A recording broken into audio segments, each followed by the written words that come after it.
Boa tarde. No Espaço Livre de hoje, a nossa conversa é com o professor de astronomia do Observatório de Amparo, no interior de São Paulo, e também da Universidade Cruzeiro do Sul, Orlando Rodrigues Ferreira. Ele frequentemente tem feito comentários sobre assuntos ligados à sua área de atuação nos noticiários da Rádio Difusora. Também há muitos anos ele tem visitado Ouro Fino, onde tem amigos, já ministrou palestras, enfim, é uma pessoa que tem muito a contribuir com a cultura, com a ciência e também com o conhecimento. Professor Orlando, boa tarde, seja bem-vindo aqui ao Espaço Livre. Boa tarde, Cláudio Lopes, aos ouvintes da Difusora Ouro Fino. Fico muito contente de poder estar participando aqui de mais uma entrevista. Realmente tem muito essa relação com o Ouro Fino já há muitos anos. Primeira vez que eu vim aqui foi a convite do querido e saudoso amigo Maurício de Moraes, o jornalista Maurício de Moraes. Ele fez uma palestra aqui, me convidou, depois em 95 eu também fiz a minha primeira palestra e uma relação de amizade se estabeleceu a partir desse momento.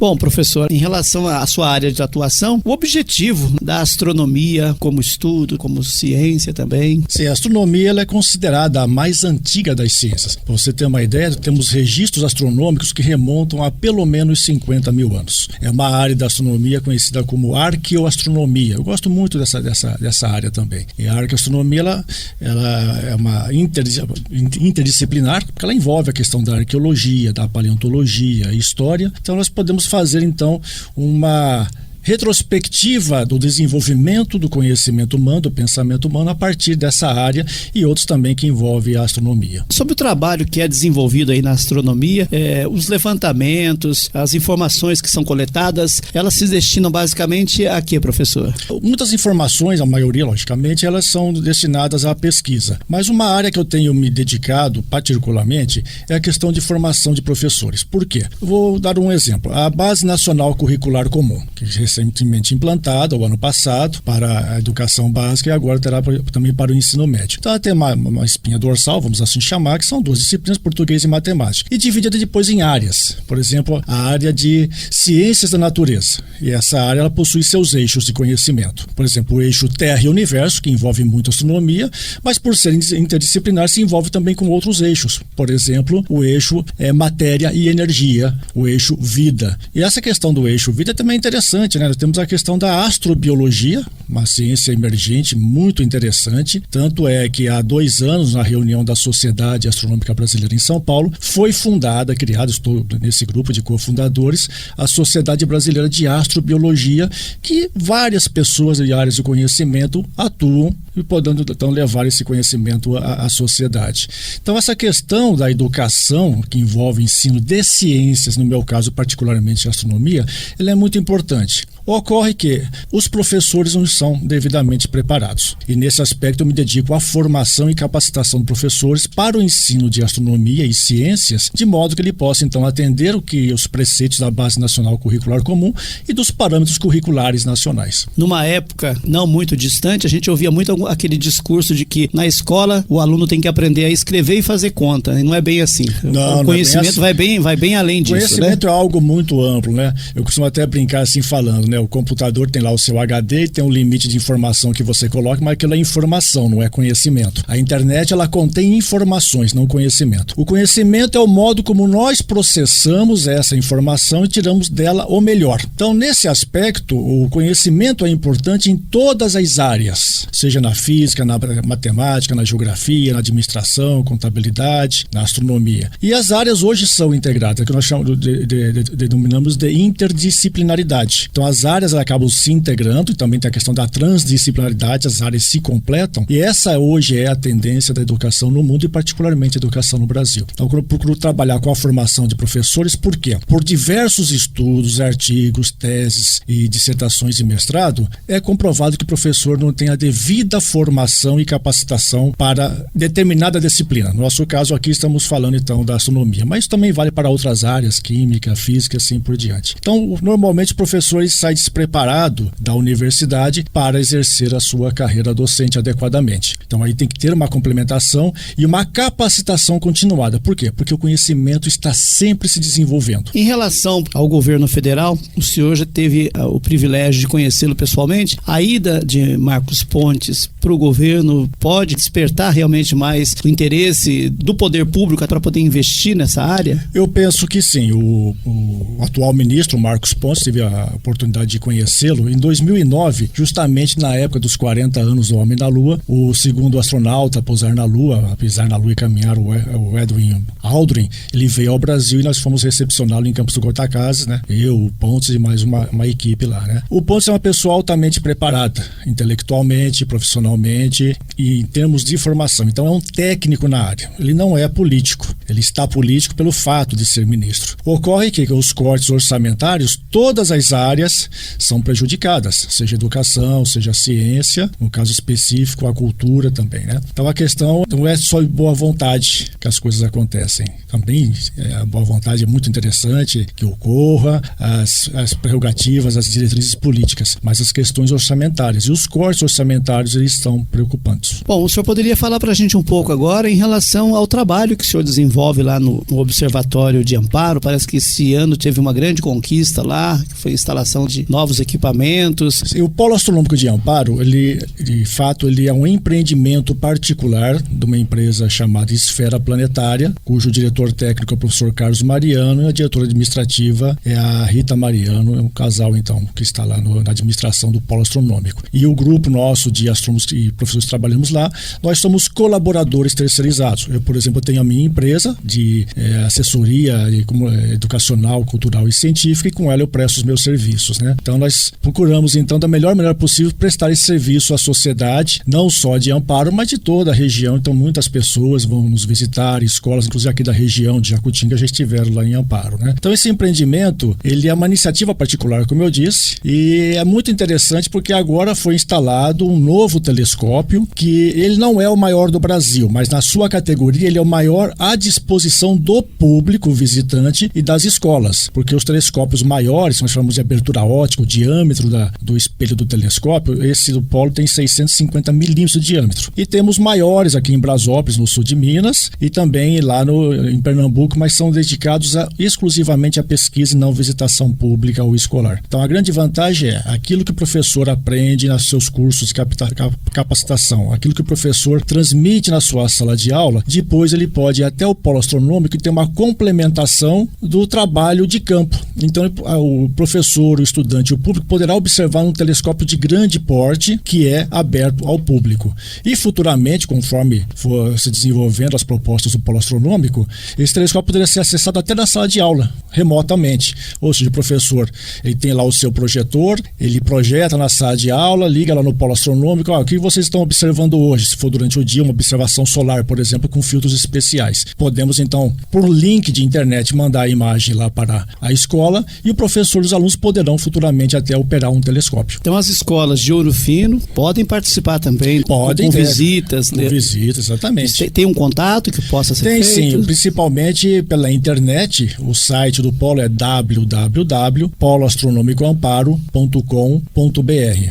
Entra no site, tem todas as informações de visita pública, visita escolar, os telefones para contato, WhatsApp, e de segunda a sexta-feira são grupos e escolas previamente agendados, que pode ser de manhã, à tarde e à noite. E aos sábados o atendimento ocorre das 18 às 22 horas. Para quem está nos ouvindo, estamos conversando hoje com o professor Orlando Rodrigues, que é do Observatório de Amparo no interior de São Paulo e também da Universidade Cruzeiro do Sul. Pouca gente sabe ou tem na memória, mas o senhor já participou de alguns eventos aqui em Ouro Fino. Já fizemos alguns trabalhos aqui de observação também, do ponto mais alto da cidade também. Já foi feito há alguns anos, né, professor? Já fizemos, até agora há pouco eu estava conversando com o Alexandre Megali, né? Um dos primeiros trabalhos que nós fizemos aqui foi com o saudoso amigo e colega de astronomia, o Oscar Luiz Ferdi, que faleceu, vai fazer agora em agosto, né? 3 anos. Fizemos aqui acompanhamento do cometa Hale-Bopp em 1997. Anteriormente a isso, acompanhamos 2 eclipses lunares aqui em praça pública.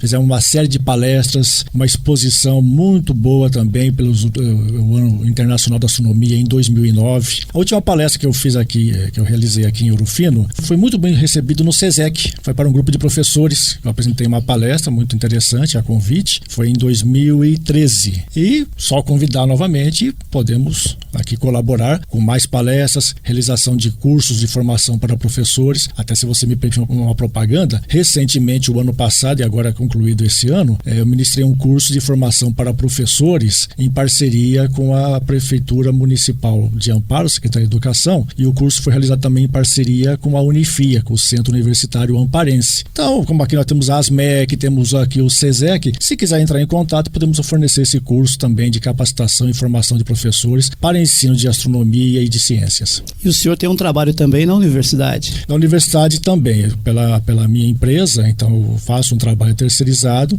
voltado para a educação à distância na pós-graduação de ensino de física e de ensino de astronomia da Universidade Cruzeiro do Sul. Então, atualmente estou trabalhando com a orientação de TCCs de alunos, né? Normalmente são professores que vão fazer uma pós-graduação lato sensu, tem que concluir então o seu curso apresentando um TCC que envolva um tema da física, da astronomia ou das ciências, e eu faço a orientação então à distância desses alunos usando as plataformas Blackboard, Canvas, o Skype e outras possibilidades de educação à distância. Eu disse aqui no comecinho do programa, na abertura, que o senhor já faz alguns comentários especiais aqui para a Rádio Difusora. Como o senhor tem recebido o feedback desses comentários que o senhor tem feito? As pessoas têm realmente acompanhado? Bem, primeiramente eu quero agradecer a Difusora e você particularmente, meu querido amigo Cláudio Lopes, pelo convite a fazer esses comentários que eu gosto muito. Eu gravo em casa, uso um editor de áudio, procuro fazer da melhor maneira possível e mando para a rádio aqui no tempo estabelecido e vocês colocam ao ar. E eu vejo, assim, muito bom o retorno do público, porque eu também quero fazer minha propaganda, eu salvo depois o comentário, o link e distribuo para os amigos, para os colegas também acompanhar o nosso trabalho, mas principalmente conhecerem Ouro Fino, né? Então eu sinto muito bom, assim, o retorno do público, as pessoas que eventualmente telefonam, mandam uma mensagem aqui de Ouro Fino, os amigos, escutei seu comentário e contem sempre comigo, sempre que for convidado, estarei à disposição. Em Campinas eu tinha uma coluna em um jornal chamado Jornal do Centro, que não existe mais, né? A coluna chamava-se Notícias do Universo, onde todo mês nessa coluna eu colocava um tema interessante envolvendo astronomia ou ciências de um modo geral. Se um dia vocês quiserem criar aqui um momento de um comentário fixo na programação de Notícias do Universo, podem contar comigo. O senhor comentou alguns fenômenos astronômicos que ocorreram este ano. O significado desses fenômenos?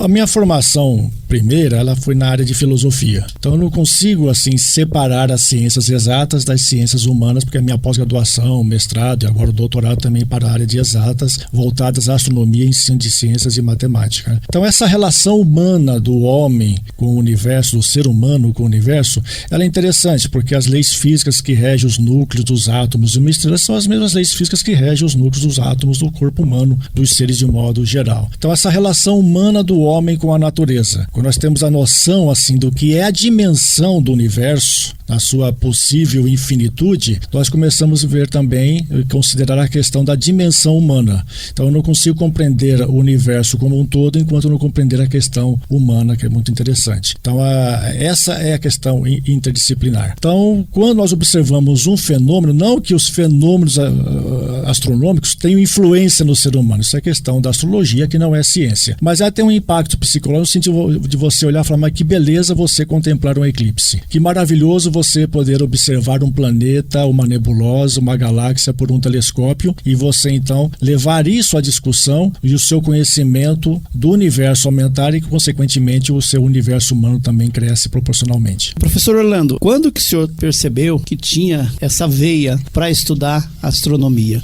Como que foi na família também? Eu costumo, vou me alongar um pouquinho, me desculpem por isso, né? A importância de um professor. Sempre desde criança, que eu me lembro, assim, dos meus 5 anos para frente, 6 anos, sempre gostei de ciências de modo geral. Mas no dia 8 de dezembro de 1973, o professor João Francisco Fantinatti Pansandi, meu professor de ciências, para encerrar o ano, ele levou a minha classe, um grupo de alunos, para um passeio em São Paulo. E nesse passeio eu conheci o planetário de São Paulo e fiquei embevecido com aquela maravilha. Então nesse momento eu falei, eu quero trabalhar com a ciência que envolva coisas do céu. Mas são 2 detalhes, se você agora agora percebeu, né? Eu lembrei não somente do momento que me apaixonei pelo céu, pelo firmamento no planetário de São Paulo, mas principalmente pela atuação do professor João Francisco Fantinatti Pansani, professor de ciências, em sensibilizar os alunos a participar desse momento que era uma excursão, lúdico, um lazer, mas que trouxe todo o conhecimento. Por isso a importância do professor. Cada vez que, quando eu estava no Observatório de Campinas, também no planetário e agora em Amparo, eu sempre falo para os alunos, façam fotos com o seu professor nesse passeio, próximo ao telescópio, na sala de aula, onde for possível. Porque uma coisa que eu muito lamento não ter a foto daquele momento com o meu professor. Era uma outra época também. E obviamente que a gente perde o amigo, mas não perde a piada. Você já ouviu falar essa expressão? Sim. Alguém já chegou a falar para o senhor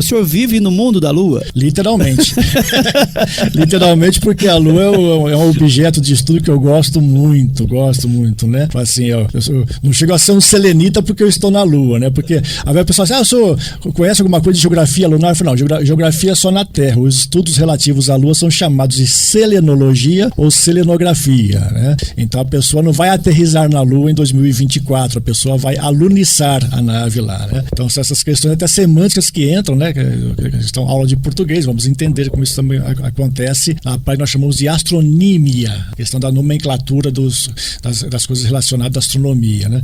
Então isso até me deixa contente, porque eu chamo a atenção das pessoas nesse sentido. Então vamos conversar, vamos crescer no nosso universo físico e humano. A gente está brincando com o professor Orlando aqui, porque nós temos, né, uma certa amizade, um contato já de muitos anos. Uma maravilhosa amizade. Professor, o clima do planeta tem apresentado alterações assim assustadoras. Frio numa época que é calor numa época que é frio, né? O aquecimento também global.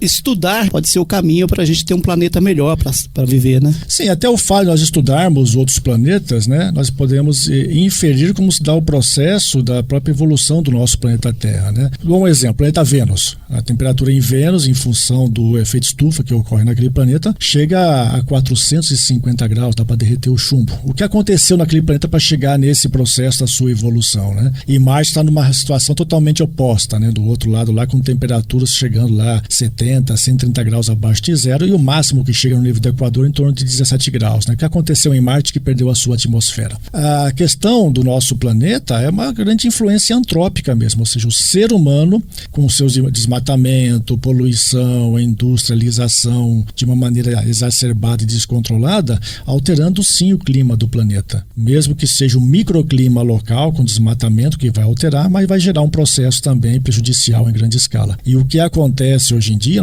é um processo de negacionismo da ciência e negacionismo do conhecimento. Pessoas que negam que o aquecimento global de influência antrópica não está acontecendo, pessoas que negam que a vacina não faz mais efeito e assim então não preciso vacinar meus filhos, pessoas que negam conhecimento científico, conhecimento de modo geral. Então nós estamos passando por uma fase de negacionismo do conhecimento e da ciência. A ciência não tem a solução para tudo. A questão do mito da neutralidade científica realmente é um mito, não existe a neutralidade da ciência, e também a ciência não é a panaceia para resolver tudo. E nós estamos passando uma fase de desenvolvimento humano onde a tecnologia avança de uma tal maneira inconcebível, tempos atrás imaginar como seria hoje a nossa tecnologia, e a questão ética e moral do ser humano não avança na mesma proporção. Então nós temos uma série de problemas também ocasionados por isso, a tecnologia e a ciência. Então tem uma área de pesquisa científica que nós temos na Cruzeiro do Sul, no núcleo interdisciplinar de estudos e pesquisas em ciência, tecnologia e sociedade, a chamada abordagem CTS. Então um dos nossos trabalhos é também a questão do letramento e da alfabetização científica em todas as escalas possíveis, particularmente na educação. Bom, e chegando agora ao final do programa Espaço Livre, professor, a gente deixa esses últimos minutos para que o senhor possa fazer as considerações em relação ao seu trabalho, em relação às pessoas que tiverem interesse também de conhecer o observatório, de conhecer mais sobre astronomia. Fique à vontade.